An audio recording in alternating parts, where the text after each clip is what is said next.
Solve करते हैं question number 4 practice set number 15.2। Question है if length of a diagonal of rhombus is 30 centimetre and its area is 240 square centimetre, find its perimeter. ठीक है, perimeter के लिए आपको ये चारों साइड चाहिए होता है। ठीक है, तो कोई एक साइड मिल गया तो 4 साइड्स आर इक्वल। रोम्बस में आपका चारों साइड्स इक्वल होता है, तो कोई एक आपको बेसिकली कोई एक साइड का वैल्यू फाइंड करना होगा, लेंथ कितना है कोई एक साइड का। अभी इसमें आपको दिया क्या है, एक डायगोनल दिया हुआ है, सिर्फ एक diagonal. The length of a diagonal of rhombus is 30 centimetre. मतलब आप फ्री हो, दोनों डायगोनल में से कोई भी एक डायगोनल ले लो, 30 सेंटीमीटर कंसिडर कर लो, और उससे एरिया आपको दिया है, एरिया है, एक डायगोनल है, तो दूसरा डायगोनल आप फाइंड आउट कर सकते हो एरिया के फॉर्मूला से। ठीक है, देखते हैं, शुरू करते हैं solution in rhombus A B C D. ठीक है, A B C D C D, let say D B, इसको हम 30 सेंटीमीटर लेते हैं, डी बी को, ये हो गया 30 centimetre, D to B. Let length of D B is equals to 30 cm। ठीक है, ये क्या है, ये हमें गिवन है कि length of diagonal is 30 centimetre given. ठीक है, ये हमें दिया है, ये आपने यहाँ पे बता दिया। Therefore area of rhombus A B C D is equals to 1/2 यानी half of length of product of length half product of length of diagonals।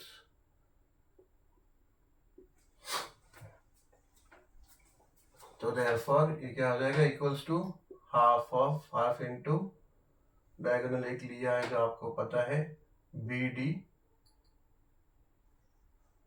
Length of B D into length of A C. ठीक है ना, ये दोनों diagonal है। Therefore ये क्या हो जाएगा, इक्वल्स टू, सब्सटीट्यूट कर दो लेंथ ऑफ बी डी का वैल्यू, बी डी और डी बी सेम है। ठीक है, तो हमने डी बी लिखा तो यहाँ भी डी बी लिख देते हैं, D B, length of D B क्या है 30 सेंटीमीटर, तो 30 into length of A C जो हमें पता नहीं है। एरिया ऑफ रोम्बस हमें दिया है 240 स्क्वायर सेंटीमीटर, तो यहाँ पे हम एरिया ऑफ रोम्बस के बदले 240 यहाँ पे लिख सकते हैं, 240। ठीक है, अभी ये क्या हो जाएगा, ये हो जाएगा 2 1 जा एंड 2 15 जा। ठीक है, तो हो जाएगा therefore 240 is equals to 15 into length of A C. Therefore ये 15 यहाँ ले लो, यहाँ नीचे, ये 240 के नीचे आ जाएगा, ये हो जाएगा 240 divide by 15 is equals to length of A C. अब 240 को डिवाइड कर दो 15 से, 15 240, 15 1 जा 15, 4 से 5 नहीं जाएगा, बोरो कर लो, ये 1 हो जाएगा, ये 14 हो जाएगा, 14 से 5 गया तो ये 9 हो जाएगा, ये 0।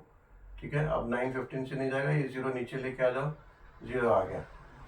अब 15 4 जा 60, 15 5 जा 75, 15 6 जा 90, ये आ गया रिमेंडर 0 से 16। तो देयरफॉर लेंथ ऑफ AC क्या आ गया, लेंथ ऑफ AC आ गया 16 सेंटीमीटर। ठीक है, यानी अब ये हो गया 16, लेंथ ऑफ ईसी आ गया 16 सेंटीमीटर। अब ये मिल गया 16 सेंटीमीटर और ये डायगोनल दिया था 30 सेंटीमीटर। अब कोई एक ट्राइंगल कंसीडर कर लो, कोई एक ट्राइंगल, क्योंकि क्या है हमें अभी क्या चाहिए, हमें पेरीमीटर के लिए हमें एटलीस्ट एक साइड चाहिए, एक साइड मिलेगा तो ही हमारा पेरीमीटर। अभी हमको मेनली फाइंड क्या करना है, फाइंड इट्स पेरीमीटर। तो एक कोई भी ट्राइंगल पकड़ लो। अभी कैसा होता है, ये जो है डायगोनल AC, ये हमें मिल गया तो क्या होता है, CP will be half of CA। तो ये अगर पूरा डायगोनल 16 सेंटीमीटर है तो CP क्या आ जाएगा 8। अब DB ऑलरेडी हमने कंसिडर किया है, जो कि दिया एक साइड 30 है, तो we can say DP is half of DB। तो ये DP क्या हो जाएगा 15 सेंटीमीटर हो जाएगा। तो यानी ये दो साइड हमें मिल गया, दो साइड मिल गया। और ये इंटरसेक्शन पॉइंट है, इंटरसेक्शन पॉइंट जो P, यहाँ पे दोनों डायगोनल इंटरसेक्ट करता है तो ये 90 डिग्री होता है। ठीक है, तो यहाँ पे पाइथागोरस अप्लाई करके ये दो साइड है तो पाइथागोरस थ्योरम से ये थर्ड साइड हमें मिल जाएगा। तो ये साइड मिल गया तो फिर हमको पेरीमीटर मिल जाएगा। ठीक है, देखो कैसे होता है। Therefore, in right angle triangle, angled triangle, let's say DPC,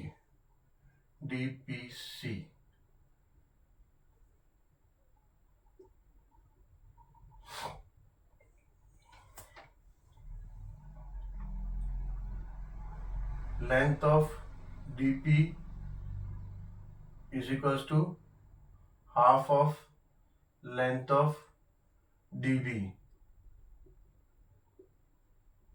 Therefore, length of DP हमें पता नहीं है, तो ये length of DP is equals to half of length of DB हमें पता है, ये कितना है इंटू 30 सेंटीमीटर। ठीक है, तो ये हो जाएगा 2 कट और ये 30, ये 2 15 जा, 2 1 जा एंड 2 15 जा, तो ये हो जाएगा therefore length of DP is equals to half of, sorry half नहीं, अभी length of DP is equals to 15 centimetre. ठीक है,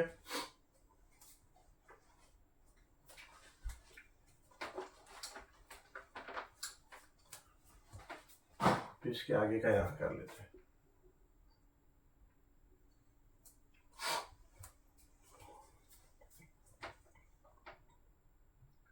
तो अभी DP हमें मिल गया, ये मिल गया हमें 15 सेंटीमीटर। ठीक है, अभी ये 15 सेंटीमीटर मिला हमें, अभी हमें चाहिए CP हमें चाहिए। CP कैसे मिलेगा, हमें AC पता है, CA या फिर AC पता है, AC पता है A to C, ये 16 सेंटीमीटर है। ठीक है, तो फिर देयरफॉर अभी क्या होगा, length of CP is equals to half of length of AC। ठीक है, therefore length of CP is equals to half of length of AC। क्या मिला हमें, मिला 16 सेंटीमीटर, तो हो जाएगा इंटू 16। अब ये 2 1 जा एंड 2 8 जा, therefore length of CP will be, CP is equals to 8 cm। ठीक है, अभी हमें CP कितना मिला 8 cm, और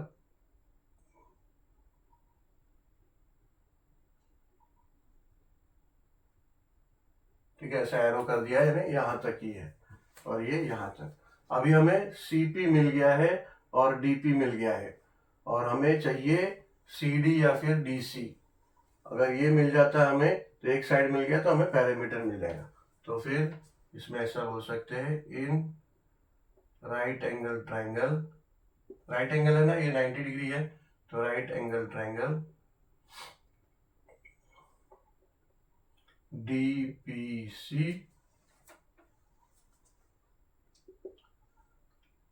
CD square is equals to DP square plus CP square. कैसे हुआ, Pythagoras theorem, by Pythagoras theorem.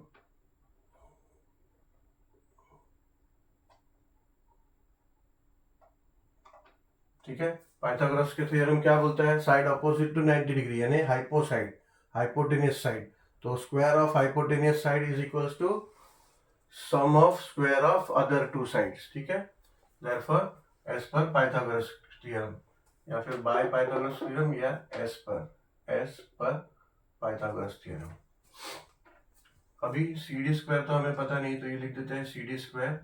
D P square हमें पता है 15 है, तो उसको इधर सब्सटीट्यूट कर दो, 15 square plus C P square, ये सी पी स्क्वायर, ये हमें 8 मिला तो 8 का स्क्वायर।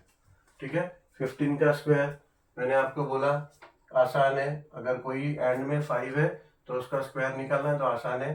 समझो ये 5 है तो 5 का स्क्वायर क्या होगा, 25 लिख दो।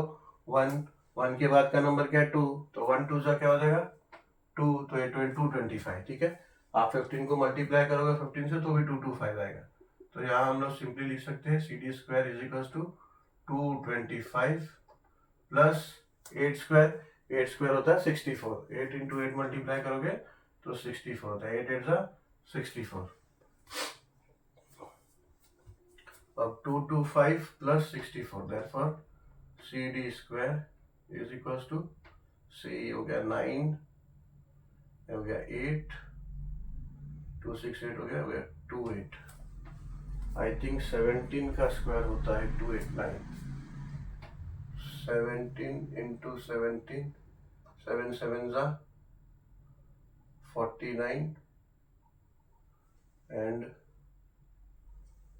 7 1 जा 7 and 7 4 7 1 जा 7 and 4 11, अब 0, 1 7 जा 7 and 1 1 जा 1 प्लस 9 8 2 8 9, यस 17। देयरफॉर अब ये क्या करोगे आप, स्क्वायर यहाँ ले लोगे तो स्क्वायर रूट हो जाएगा, मिल जाएगा C D is equal to square root of 289। ठीक है, 289 को आप लिख सकते हो C D is equal to square root of 17 का स्क्वायर। ठीक है, सेम अभी वो स्क्वायर रूट और स्क्वायर कट जाएगा। ठीक है,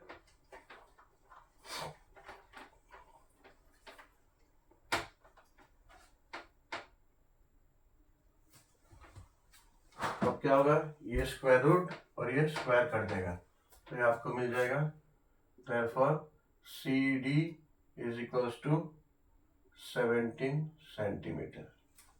यानी अभी आपको ये साइड का मिल गया, ये है 17 सेंटीमीटर।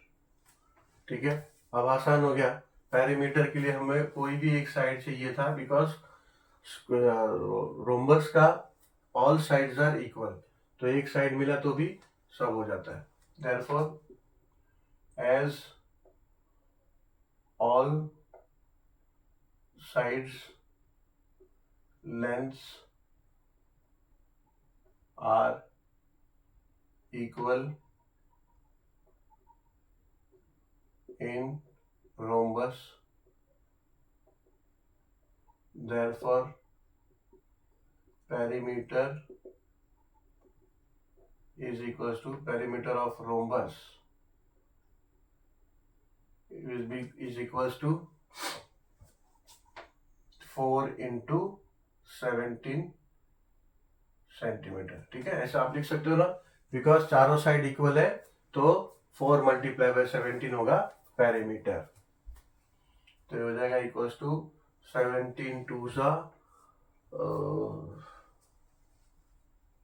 34 एंड 34 टू सा 68, तो ये हो जाएगा 68 सेंटीमीटर, 68 सेंटीमीटर। आ गया आंसर, पेरीमीटर ही हमें फाइंड आउट करना था, तो आप लिख सकते हो इधर answer perimeter of rhombus is equals to 68 centimetre.